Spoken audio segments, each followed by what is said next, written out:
1 বছর হয়ে গেল, হাজিরার বিচার কাজ পুরো শুরু হয়ে গেল না কেন? এখন পর্যন্ত তো সেই সমস্ত হত্যাকারীদের যারা প্রকাশ্যে হত্যা করেছে, আপনার বিবিসি তার অডিওতে দেখাচ্ছে যে হাসিনা নির্দেশ দিয়েছে গুলি করো, পুলিশ করো। এই লোক কেন এখন পর্যন্ত সেটা আসেনি? প্লিজ এই বিষয়গুলোকে আপনারা সাংবাদিক ভাইরা দয়া করে আপনারা একটু পজিটিভলি চিন্তা করে সামনে আসেন। আপনারা অত্যন্ত ভালো কাজ করেছেন, অনেক ঝুঁকি নিয়েছেন, আপনাদের সাংবাদিক ভাইরা অনেকেই শহীদ হয়েছে। আপনারা সবসময় বাংলাদেশের মানুষের যে ন্যায্য আন্দোলন, গণতান্ত্রিক আন্দোলন, অধিকারের আন্দোলন, সেই আন্দোলনের পাশে আপনারা দাঁড়িয়েছেন, লড়াই করেছেন। এই বাংলাদেশের ইতিহাসটাই হচ্ছে আপনার সেই ইতিহাস।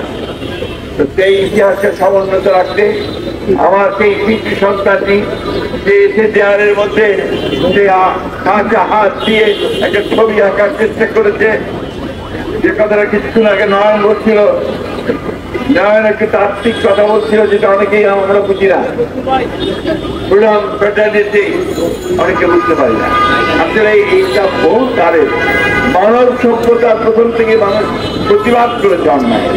জিজ্ঞেস করেন তাকে, যদি সত্যিকার অর্থেই এই দেশের পরিবর্তন করতে চান, তাহলে তাকে জিজ্ঞেস করতে হবে যে সে কি চায়, আমার গ্রামের কৃষক কি চায়, তার অবস্থার কতটা পরিবর্তন হয়েছে, আমার এই ক্ষুদ্র ব্যবসায়ী তার ব্যবসার কতটা পরিবর্তন হয়েছে। বন্ধুগণ, এই কথাগুলো বলছি যে আজকে এই কথা বলার প্রয়োজন এসে গেছে। এই কথাগুলো বলা খুব দরকার।